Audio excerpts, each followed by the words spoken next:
ISIS to be reading last night at 10 o'clock or 9 o'clock? Or he's turning away those briefers. You know that. There's been reports that he's not even receiving the briefers.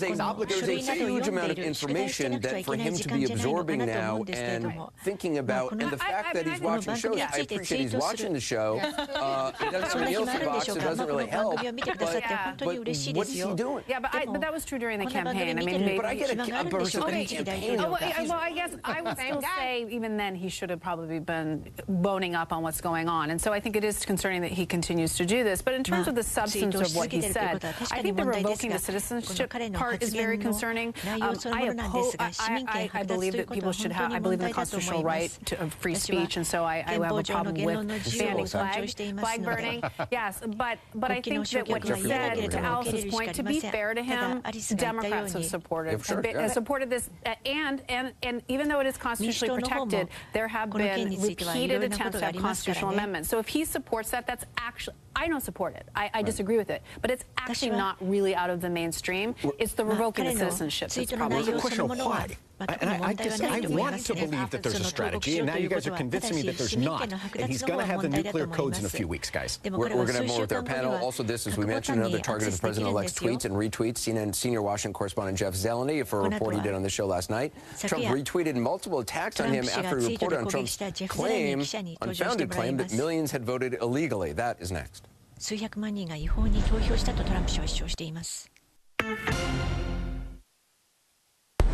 If you're following along with the president-elect's controversial tweets, the latest was suggesting that people who burn the flag, as we've been talking about, should have their citizenship revoked or be thrown in jail. We were talking about that before the break. But just last night, there was another target, CNN senior Washington correspondent Jeff Zeleny. This was after Jeff reported on this program last night, correctly I should add, that Trump's tweets alleging that millions of people voted illegally had no actual basis in fact, and the president-elect, in fact, has not offered any evidence. Exactly 6 minutes after Jeff's report, Trump retweeted a bunch of attacks, including Jeff Zeleny, just another generic CNN part-time wannabe journalist, exclamation point, CNN still doesn't get it. They will never learn, exclamation point. And the president-elect retweeted this one from a 16-year-old boy in California. Jeff Zeleny, pathetic. You have no sufficient evidence that Donald Trump did not suffer from voter fraud. Shame, exclamation point. Then Trump added, bad reporter. Jeff Zeleny responded to Trump on Twitter, good evening, exclamation point. Have you looked for examples of voter fraud? Please send our way. Full-time journalist here, still working.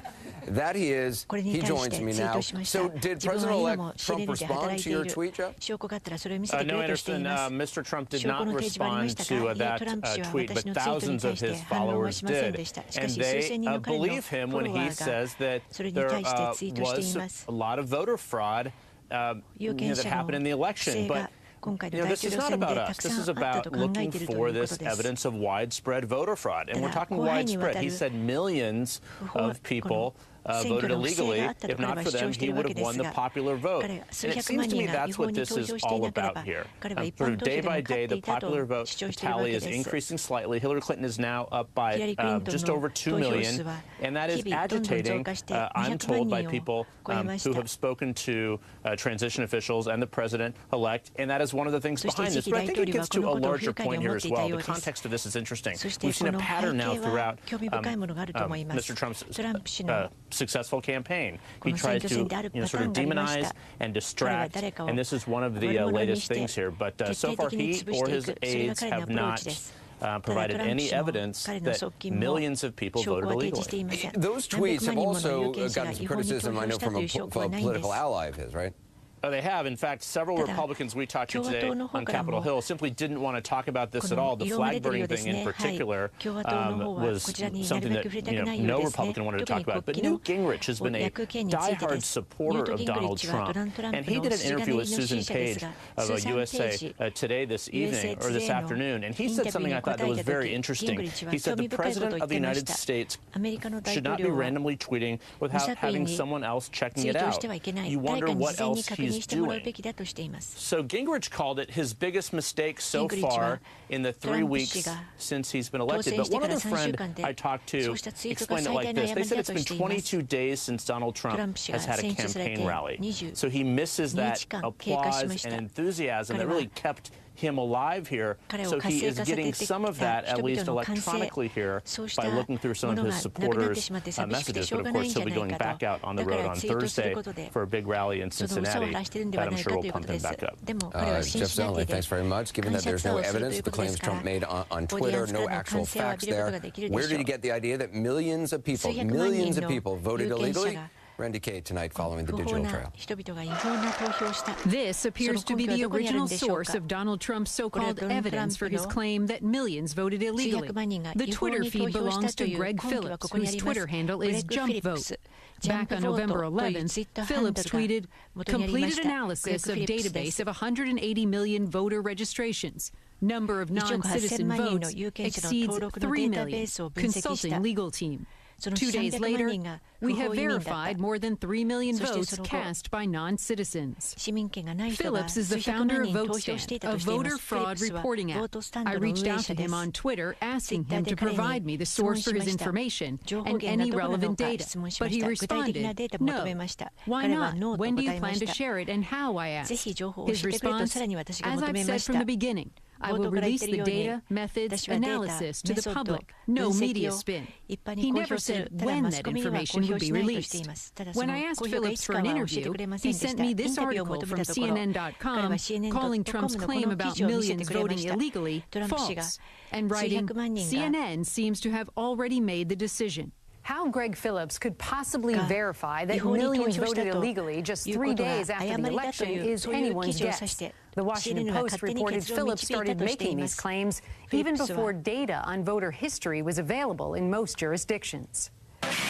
None of that has stopped websites like InfoWars from picking up on Phillips' tweets. I'm your host, Alex Jones. Thank you for joining us on this. InfoWars is the brainchild of radio host Alex Jones, who Rolling Stone once called the most paranoid man in America. Jones has suggested that the 9/11 attacks and the Boston Marathon bombing were inside jobs by the U.S. government. Jones also argued that those involved in the Sandy Hook Elementary School shooting were really actors, and that nobody was actually hurt. He even claimed the Apollo 11 moon landing was fake. If Donald Trump based his voter fraud claim on what he read on InfoWars, it wouldn't be the first time. When Trump argued that thousands and thousands of Muslims in New Jersey celebrated the 9/11 attacks, he tweeted a link to InfoWars. And InfoWars helped fuel the rumor that President Obama is an ISIS supporter, something Trump later suggested too. It remains to be seen whether the conspiracy-driven website remains a go-to for the president-elect. Your reputation is amazing. I will not let you down. You will be very, very impressed, I hope. And I think we'll be speaking a lot. Randy Kaye, CNN, New York. And back with the panel.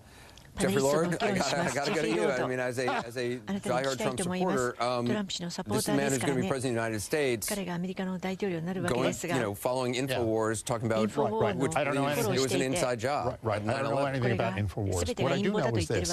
In 2014, John Fund, whom many of us know here, formerly with the Wall Street Journal and now with National Review Online, wrote an article called Non-Citizens Are Voting, in which I'll just read one sentence. In 2005, the U.S. Government Accountability Office found that up to 3% of the 30,000 people called for jury duty from voter registration rolls over a 2-year period in one of the 94 current U.S. district courts were non-citizens. And he goes on at length here with other examples. My point is, clearly, this is happening. Now, millions... That doesn't say those people actually voted. That's just no, but they shouldn't be on registration rolls, right? There's dead people on registration rolls. We know registration rolls. Right, they shouldn't be there, period. Again, there's no evidence 3 million people voted illegally. Well, I understand that, but the answer is we don't know. We don't know. Right. Clearly, we don't know. But does it scare you that the president-elect is listening to InfoWars? Right. No, I think you answer. You listen to all kinds of people all over the place here. I mean, look, Ronald Reagan got pinned for, having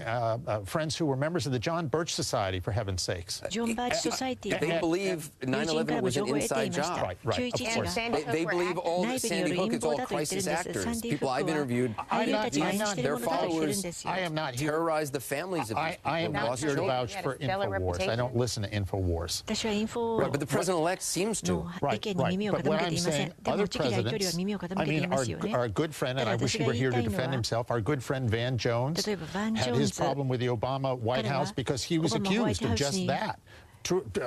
Unfairly, perhaps, I think, knowing Van Jones. But nonetheless, there he was in the Obama White House.